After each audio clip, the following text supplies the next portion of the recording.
Bonjour à tous, bienvenue dans ce podcast pour une vie intérieure et extérieure plus harmonieuse.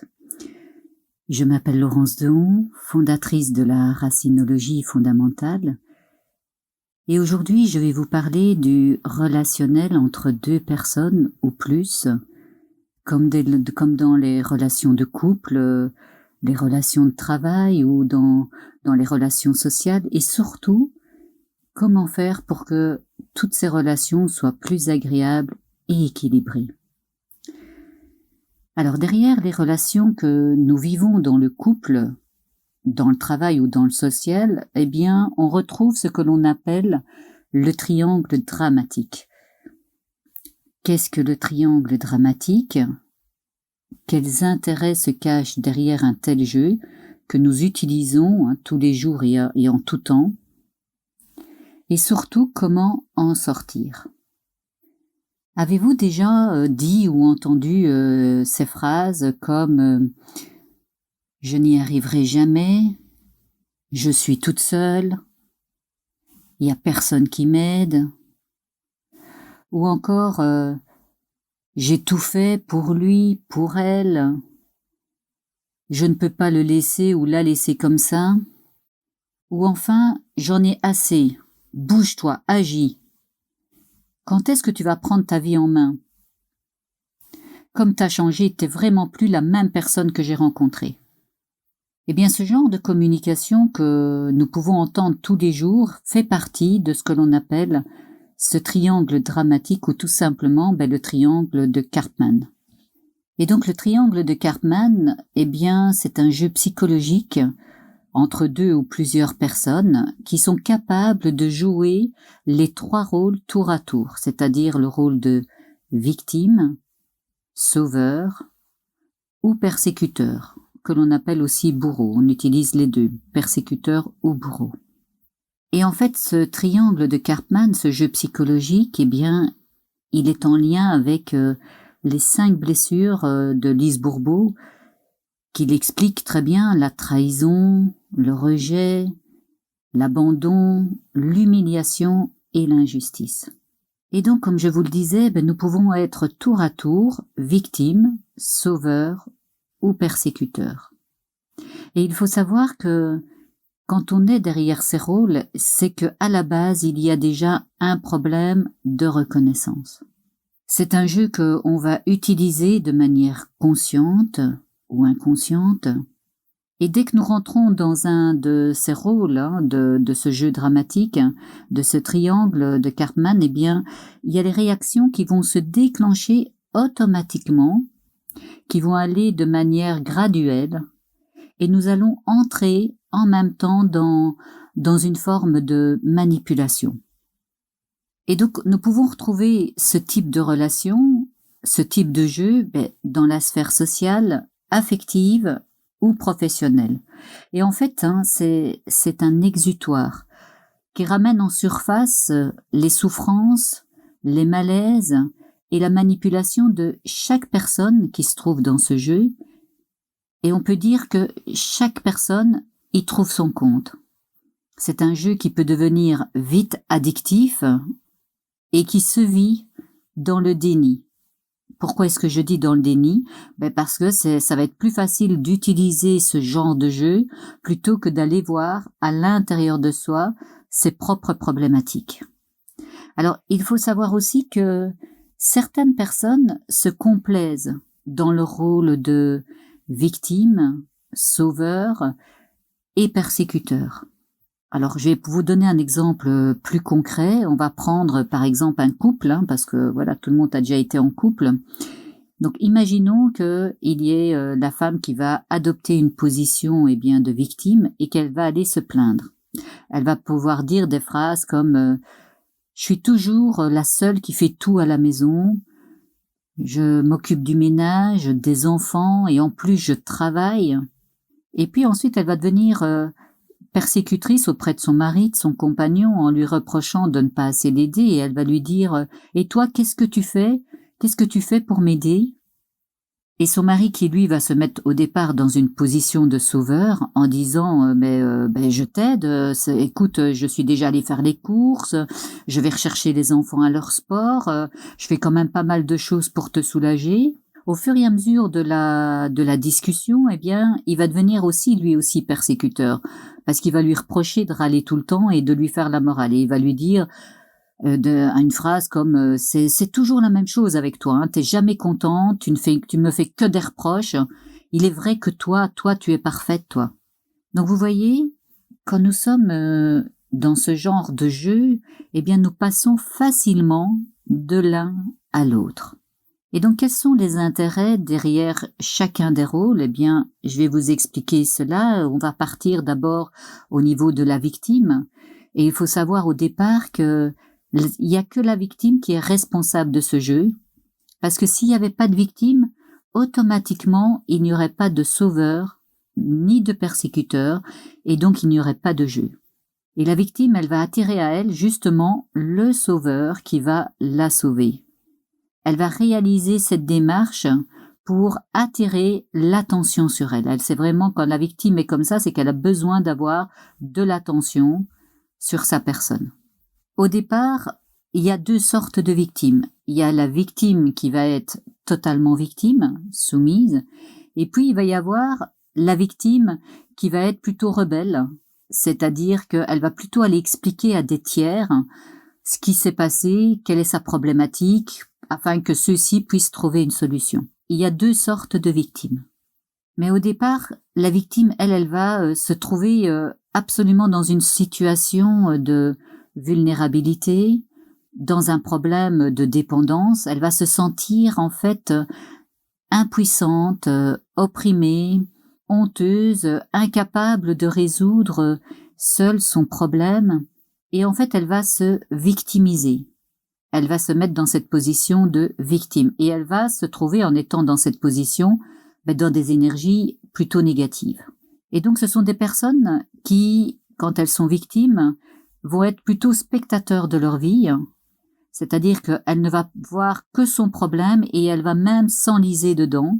Et donc, comme je vous disais, elle va avoir deux manières de fonctionner. Soit elle va se taire, ou soit elle va aller se plaindre. D'ailleurs, elle va passer le plus clair de son temps à se plaindre. Elle va absolument pas chercher de solution et elle va aller rechercher auprès de son sauveur, qui peut être son partenaire, son mari, son conjoint, quelqu'un au boulot. Eh bien, elle va aller rechercher chez cette personne-là, elle va aller rechercher une solution et elle va céder toutes ses responsabilités. Et quand elle est comme ça, elle est certaine qu'elle subit les choses et elle est certaine que ce n'est pas de sa faute. Parce que pour elle, elle est irréprochable. Et donc dans sa tête, dans son énergie, dans sa vision, il n'y a aucune possibilité de sortie. Pour elle, tout est sans issue. Et vous pouvez entendre des phrases comme « je n'y arriverai jamais »,« je me sens toute seule »,« je n'ai aucune attention de la part de mon mari, de ma femme », au boulot, il y a personne qui m'entend, qui m'écoute, je suis transparente. Et en fait, la victime, quand on lui demande, quand on lui parle et qu'on essaye de la comprendre, on va voir qu'elle a des difficultés à formuler ses propres besoins. Et donc, c'est pour ça qu'elle va aller demander de l'aide à son sauveur en transférant chez lui, sa problématique, afin que ça soit lui qui lui trouve la solution. Et si celui-ci, pour une raison ou une autre, ne peut pas l'aider comme elle le voudrait, alors elle va aller lui projeter toute sa rancœur et elle deviendra persécutrice, comme dans l'exemple de départ, quand on a parlé avec le mari où elle lui disait mais toi, qu'est-ce que tu vas faire pour m'aider? Et vous voyez, elle est passée dans ce côté persécutrice en étant au départ dans ce rôle de victime. Donc en fait, si je fais une petite conclusion au niveau de la victime, la victime, elle va s'apitoyer sur elle-même, elle va attirer des sauveurs, elle va énerver, exciter les gens autour d'elle, elle va se positionner comme inférieure parce qu'elle voit pas la solution, donc elle doit demander à quelqu'un de l'aider, et donc elle va aller chercher un sauveur ou un persécuteur pour se conforter dans sa croyance. Et il faut savoir que être dans la position de victime, ça demande énormément d'énergie. parce que ça va entraîner chez cette personne beaucoup de fatigue. En utilisant beaucoup d'énergie, ça va entraîner beaucoup de fatigue et ça peut même aller jusqu'à des maladies quand la personne est constamment dans cette position de victime. Et en fait, chez les victimes, on peut dire qu'il y a une impossibilité à être heureux, à recevoir, à coopérer. Ce sont des personnes qui vont se sentir seules, séparés des autres, ils vont sentir comme un fossé entre eux et les autres. Ils vont avoir peur justement des relations, peur de bouger, peur d'aller vers l'extérieur. Ils vont se sentir persécutés, sacrifiés. Ce sont des personnes qui ont peu d'estime d'eux-mêmes et qui ne prennent absolument pas leur vie en main. Et on dit que chez la victime, on va retrouver chez elle une carence au niveau de l'autonomie, un problème d'identité, d'appartenance, une non-reconnaissance, une solitude et cette énergie de pas de joie et pas de droit au bonheur. D'ailleurs, sur le visage de la victime, on va revoir toujours quelque chose de triste ou de contrarié ou de souffrance. Et si je vous donne maintenant, puisque ici je vous ai parlé de la victime, on va aller voir maintenant comment va fonctionner le sauveur. Alors le sauveur, lui, il va se mettre en action à partir de la pitié, de la culpabilité ou simplement à partir de l'anxiété qu'il voit, ça peut être chez sa compagne, sa femme ou son mari, c'est-à-dire qu'il va voir que la personne qui l'apprécie n'arrive pas n'est pas bien, donc il va se mettre dans ce rôle de sauveur. Et donc il est la plupart du temps convaincu qu'il doit absolument faire quelque chose.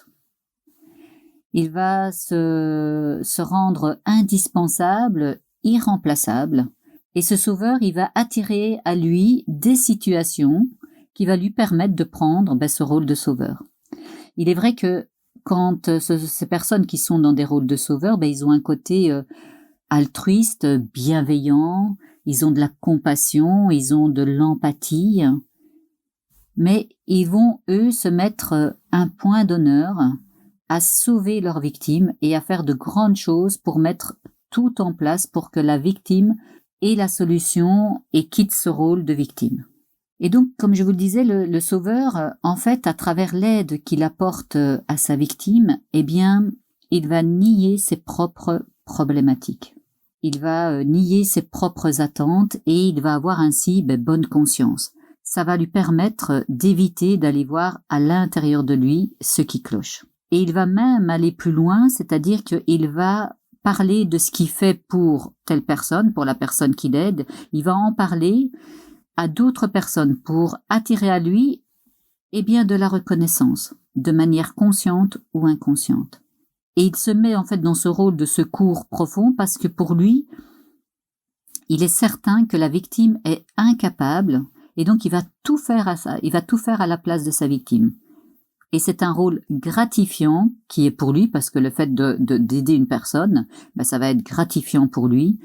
Et c'est même, quand il est vraiment à fond dedans, ça peut être narcissique. Et donc, de fil en aiguille, ce sauveur, va avoir de plus en plus un ascendant sur sa victime, c'est-à-dire qu'il va avoir un pouvoir sur sa victime qui va aboutir à un moment donné à des effets négatifs, parce qu'en fait, la victime, elle va jamais bouger de son rôle de victime et elle va continuer et en fait elle a aucune raison de bouger puisqu'elle a un sauveur à côté. Et donc on va entendre quand on est sauveur, on va dire des phrases comme je fais ça pour l'aider, c'est pour lui, ou je ne peux pas la laisser tomber parce qu'elle a besoin de moi, ou je fais ça pour son bien, pour qu'il aille mieux, ou encore ça va être il compte sur moi. En fait, il va vraiment protéger la personne qu'il aide sans tenir compte des réels besoins de la victime. Et ça peut aussi aller, on peut retrouver ce sauveur aussi dans des loyautés familiales invisibles.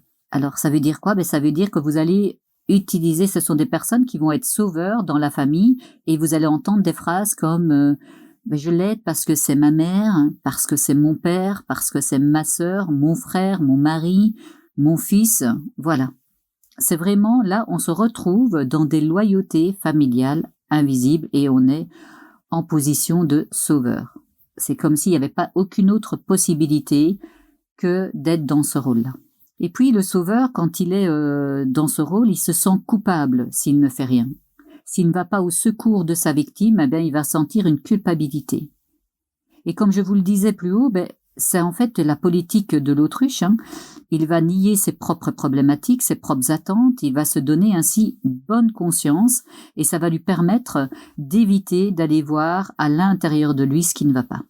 Et il faut savoir aussi que le sauveur, quand il est comme ça, eh bien, il s'identifie à sa victime parce que lui, justement, il a été dans le passé, il a été aussi une victime. Donc, il connaît très, très bien ce rôle-là.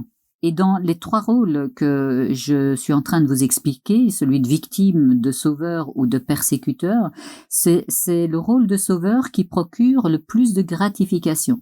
Puisque au départ, il se sent la possibilité d'aider, donc il a un côté supérieur par rapport à l'autre personne. Mais cette aide va être vraiment inefficace parce que, comme je vous le disais, la victime, elle ne va absolument pas bouger.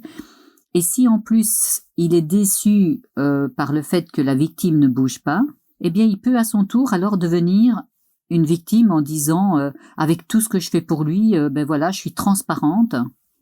Ou persécuteur, c'est sans moi il n'est rien ou elle n'est rien, c'est heureusement que j'étais là. Donc voilà, il va pouvoir lui aussi, s'il n'a pas la reconnaissance de sa victime comme il le voudrait, eh bien passer dans ce rôle de victime ou de persécuteur. Il est important aussi de comprendre que, en tout cas pour le sauveur, il est important de comprendre la différence entre sauver et aider. Parce que c'est vrai qu'au départ, le sauveur, quand il commence, quand il veut aider la personne, il est vraiment dans une aide. Il n'est pas du tout dans la dynamique de sauver. C'est quand il reste tout le temps dans cette position de sauveur. Eh bien, c'est à partir de ce moment-là que ça va basculer. Il ne sera plus dans l'aide, il va être dans celui je fais tout à sa place. Et là, il est dans ce rôle de sauveur. Et quand le sauveur fonctionne de cette manière-là, c'est pour qu'il se donne une belle image de lui-même, parce que comme ça, il se dit qu'il a vraiment un grand cœur et qu'il a beaucoup de générosité quand il fait ça. Et surtout quand il est dans ce rôle-là, eh bien c'est surtout que quand il voit sa victime en face, eh bien il agit de cette manière-là parce qu'il sent la détresse chez sa victime et c'est quelque chose, comme je vous le disais, qu'il connaît puisqu'il l'a vécu dans son enfance.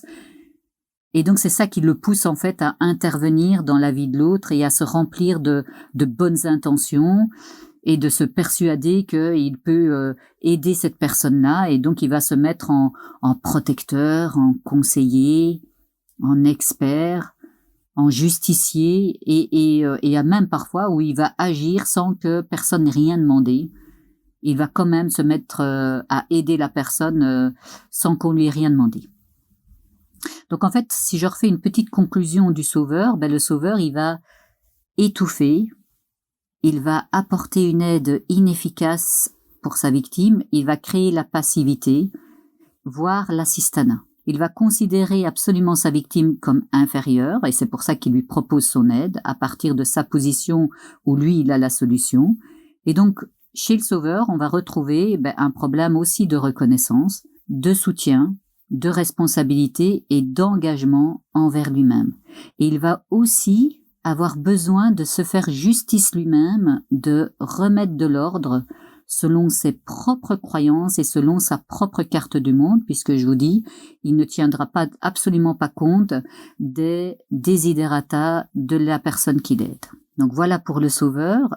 Pour le persécuteur. Alors le persécuteur, lui, il va agir sur la victime. Donc soit la victime, elle va adopter cette position de victime, donc d'être dans cette victime soumise, ou elle va être dans cette victime rebelle parce que elle va pas se laisser faire, parce qu'elle va reconnaître une partie de ce qui lui arrive.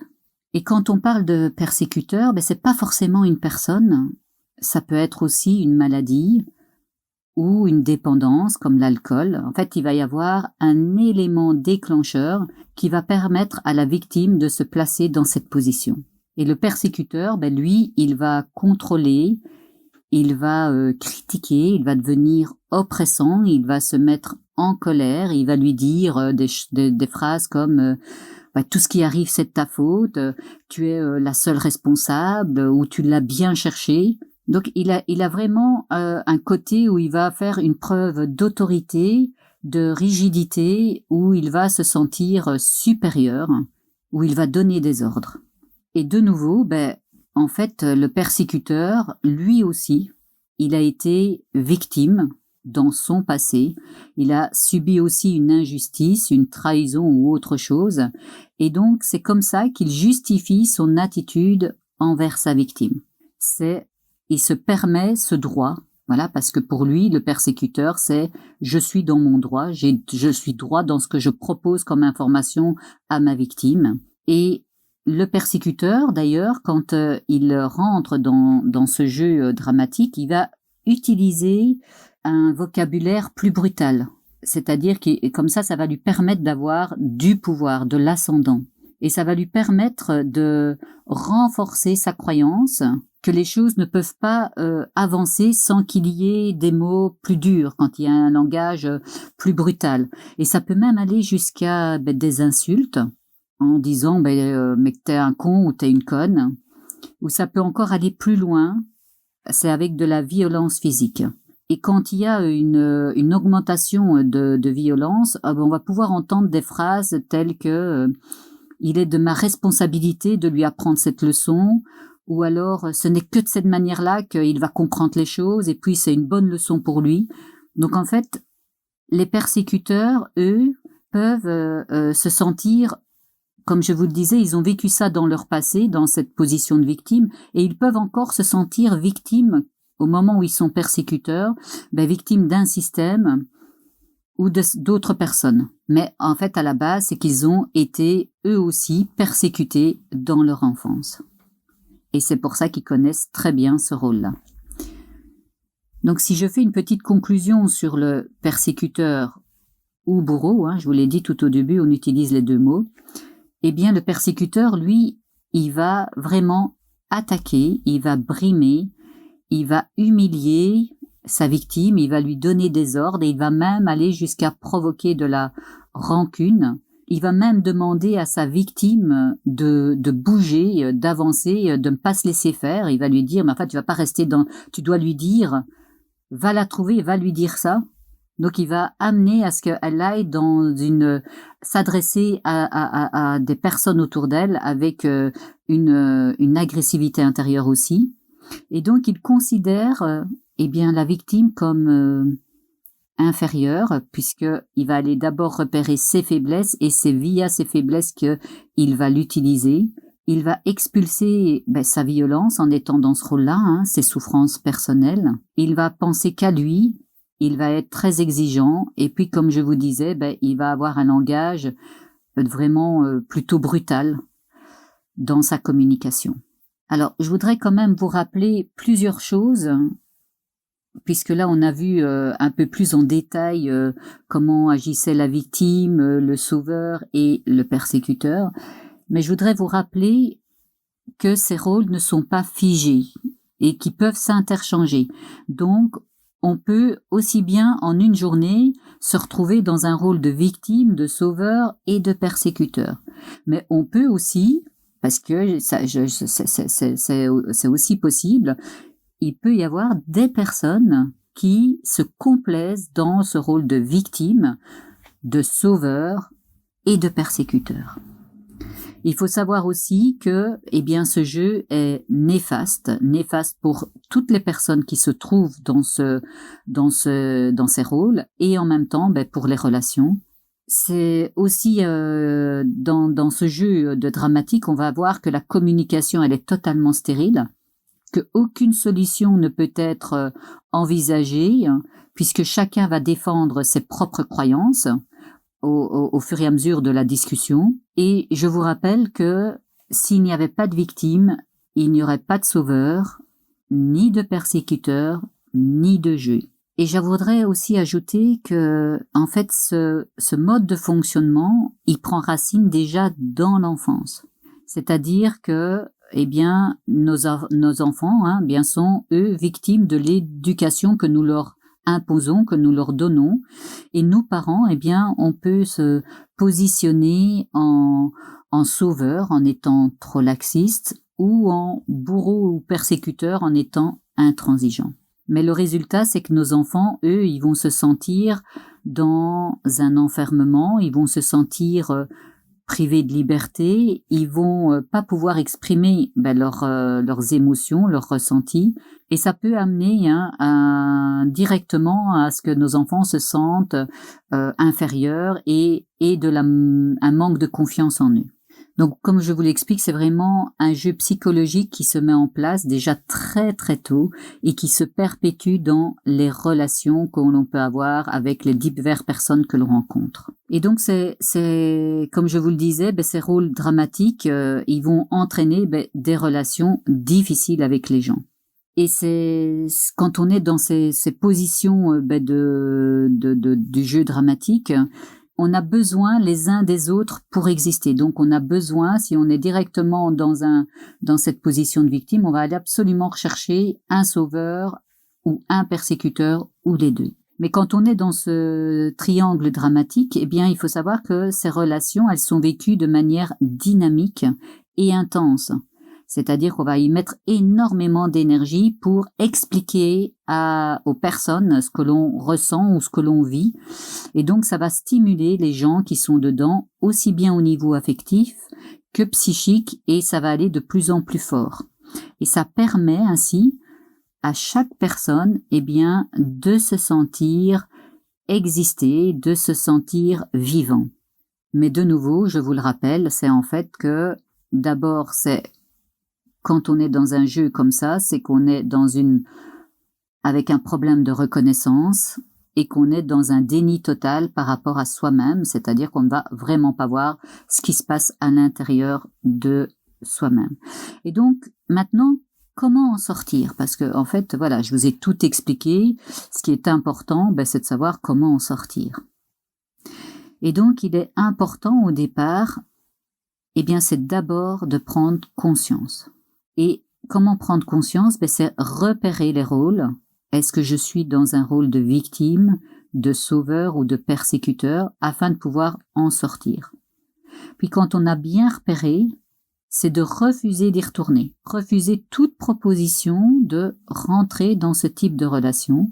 C'est aussi, eh bien, d'abord se recentrer sur ses propres besoins.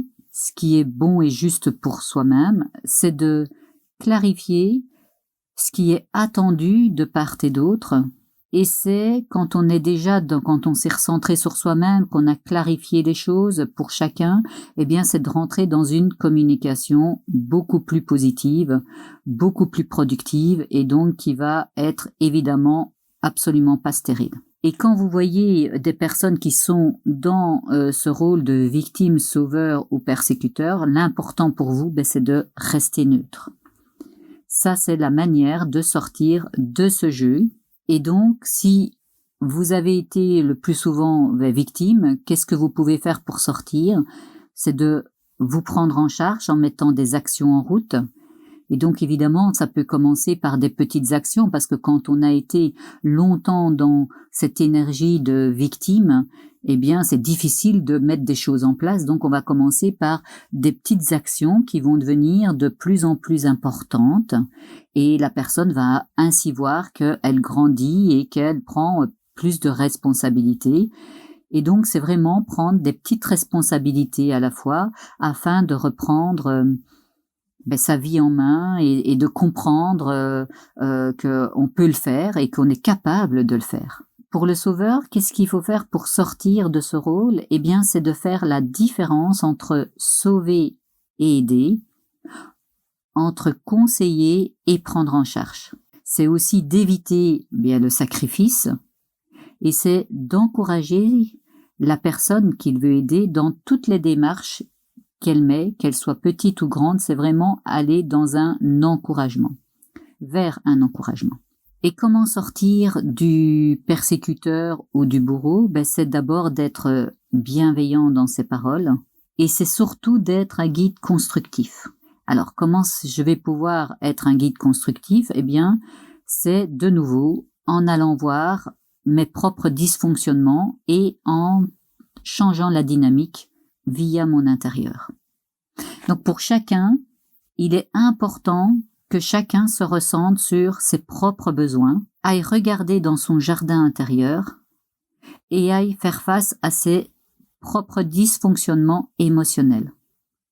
Et à partir de ce moment-là, chaque personne va pouvoir reprendre ses propres responsabilités et sa propre liberté. Et tout cela, en fait, va se faire dans une communication positive, puisqu'il y aura la possibilité pour chacun d'exprimer chaque émotion, et cela dans la bienveillance. En fait, quel est le bénéfice de rentrer dans ce jeu, dans ce triangle de Karpman?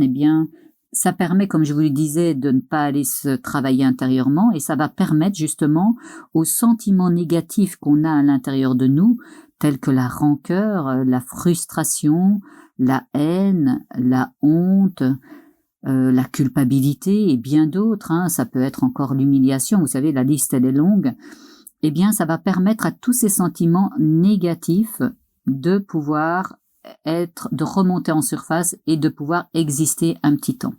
C'est ça vraiment le bénéfice du triangle de Karpman. Et comme je vous le disais, tant qu'ils ne sont pas regardés en face, ils vont rester à l'intérieur de nous jusqu'à la prochaine explosion. On dit que ce sont des bombes à retardement. Et donc, c'est vraiment à un moment donné, quand ça va être de nouveau rentré dans le jeu, et à ce moment-là, ça va exploser. Et il faut savoir que dans un tel jeu, il n'y a aucun gagnant, il n'y a que des perdants. Et donc, la racinologie, par rapport à tout ce que je vous ai expliqué, avec la racinologie fondamentale, et en faisant justement votre voyage intérieur, vous pourrez avoir aussi d'autres outils et une guidance plus profonde afin de sortir de ce triangle dramatique et jouir ainsi de relations plus harmonieuses. J'ai été ravie de passer ce moment en votre compagnie. Je vous invite à me dire si vous avez aimé. N'hésitez pas à liker, à me laisser vos commentaires à la suite de ce podcast ou sur info@laurence-2on.com si vous avez des questions plus personnelles. Je me ferai vraiment un plaisir de répondre rapidement. Et donc, comme je vous le disais, pour me contacter, vous avez plusieurs solutions. C'est soit par mail à info@laurence-2on.com, c'est via ma page Facebook Laurence Deon, c'est via mon site avec le formulaire de contact laurence-deon.com. Et si vous voulez prendre une consultation digitale, puisque j'ai expliqué ce que c'était qu'une consultation digitale dans une vidéo, vous pouvez le faire sur laurence-deon.com. Je vous embrasse bien fort et je vous donne rendez-vous très très vite pour un tout nouveau podcast. Namasté.